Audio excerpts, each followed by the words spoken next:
Well, my dear student, let me continue it actually because I started to record it for 20 minutes or for 25 minutes.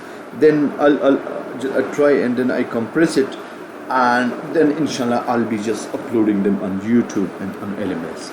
Well, my dear students, is a very important part here. Teaching literature in English language teaching. Remember, you have to understand it right now. In English language teaching, many literary texts, many novels, many poetry, many proses, and many essays and anthologies and were used as additional passages.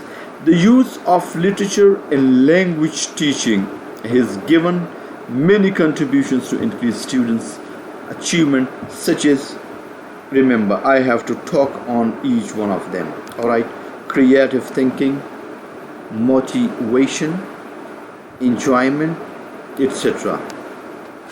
Uh, Literature in language teaching, my dear student, it has done tremendous work because the use of literature makes the students creative thinkers, because they any piece of literature, for example, let me talk about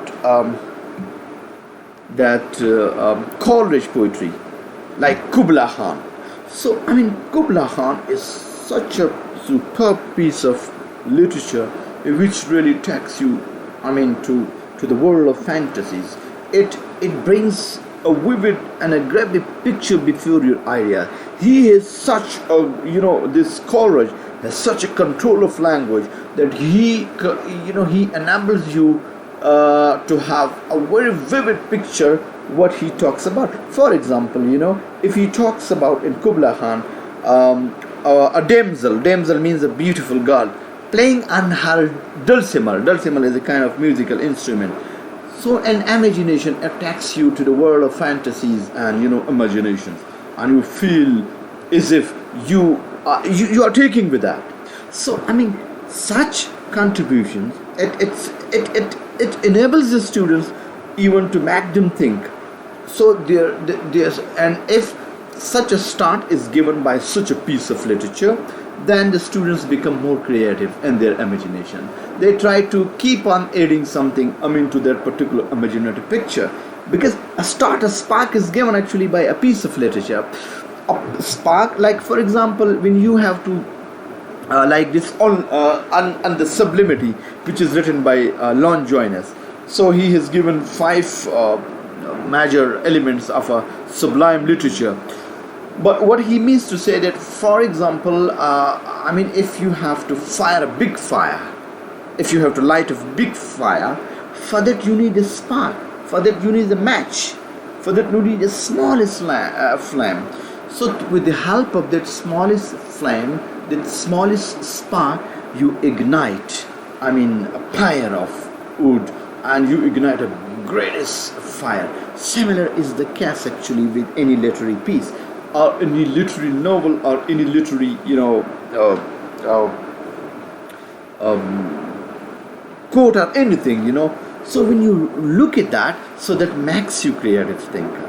You just get lost in your own thinking, and a spark you have already taken, like for example Kubla Khan, from College Kubla Khan, and for example you are also taking to a gorge, all right, and there even the poet says that this might have been a part of a demon lava, all right, or and even you are also actually told the source of a river which meandering in a zigzag way flows down there.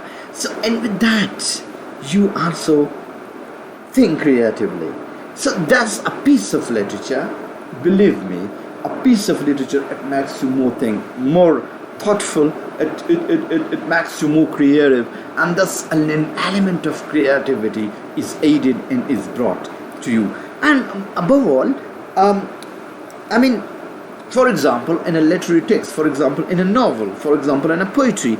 So when you feel thrilled, so keeps on motivating you until you finish that piece of literature. Like, for example, any drama, any film, anything you, for example, nowadays, this Portugal, the Portugal, which has got more than 3 billion viewer, more than that. So it has become a world famous theater work, and the character, the actors who have played different characters actually in the drama, they are being now called by different countries to come in, particularly in Pakistan.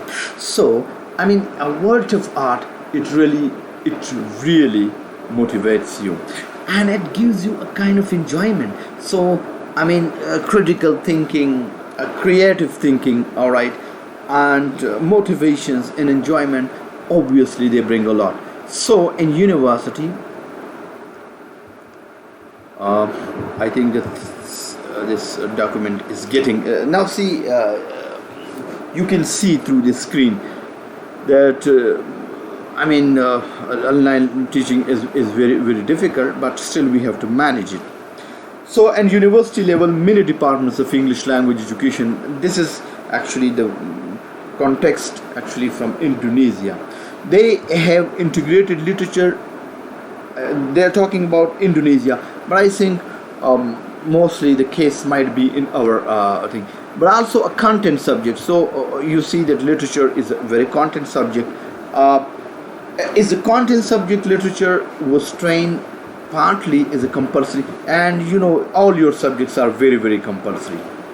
Now in ESL language teachings, all right, literature is a content subject and can promote internal as well as international communication among all humans and the world through literary works, because literary texts provide much aesthetic, as I said before, all right, aesthetic, intellectual, and further emotional pleasure to the students. All right, literature reflected the various experiences, ideas, passions of human beings and their daily life that express on several form and style of literary works.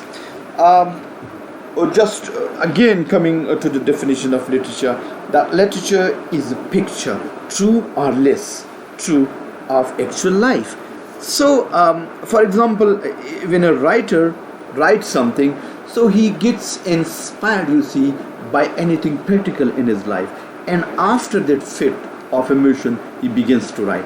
So he reflects something, he gets a spark, and under that he begins to write. So similarly you can find over there that literature, it obviously various experiences, it reflects it ideas, passions of human beings, all right, and their daily routine life, and obviously different style and different literary works you can find. So since literature, we can say, directly derives from human life, because literature is the subject of human, so it takes its stuff from there. It increases student knowledge and experiences about human problem, included values, morals, all right, a culture, and the human interests. All right, so I think if you pick up things like from literature, and the literature literature stuff, if it is taught and if it is shared with the student, obviously it helps the students to a great extent over there, and their linguistics and overall development takes place. Rather, we can say holistic development takes place. So literature obviously is a content subject, has given several functions to the students and learning process. For example, we say literary texts have a powerful function in raising moral and ethical concern in classroom. All right, so it's a powerful function is moral and ethical functions in the classroom. Some people they do not believe in the didactic function of literature. Didactic means that any piece of literature, any book which teaches any lesson or moral, right? Literature, we can say, has great function in developing what we are going to teach, just to take the function of literature in these terms. Like, for example, it has a great function and development what? Humans' feelings, all right, ideas, generations, and interests, all right. And specific, the functions of literature is follows. It may have many functions. The first function, literature gives knowledge of the particularities. You see, where the knowledge of particularities which science and philosophy are not concerned. All right. The second function is that literature makes the human perceive what human see, imagine what humans already know, conceptually or practically. All right. This is the second function of literature, that it makes the human perceive what human see, imagine. I mean, you talk about things that are most generally and closely related to humans. All right. And you can it doesn't talk about normally, it doesn't even sometimes fantasy literature, sometimes futuristic literature, sometimes the literature now you are talking about things which has never even happened to the human. But basically, the basic functions of literature, while the final function of literature is that literature relieves human, either writers or readers, from the pressure of emotions. All right. For example, when you write something, when you say something, so it releases your thoughts, and it helps you a great deal over there. So these are actually the major functions of literature. And further, we say that literature is a content subject is expected to be able to give positive impacts, knowledge, great ideas, and awareness of the student when the literary works have written, read, analyzing, are appreciated. So now I think we are going to talk, because I'm going to get focused basically on this particular article fully, so that you can have an idea regarding its teaching, regarding that what literature does and what things are actually shared with there. Some techniques of teaching English poetry for. Now, only in this particular article, English poetry has been taken from the literature, but we are going to talk about this as well, so that how actually one component of literature is taught actually in a language class. So after uploading this third part of this article, I'm going to talk again actually on it. I'll continue from here, so just stay tuned, my dear student, and try to keep a continuity of these lectures. And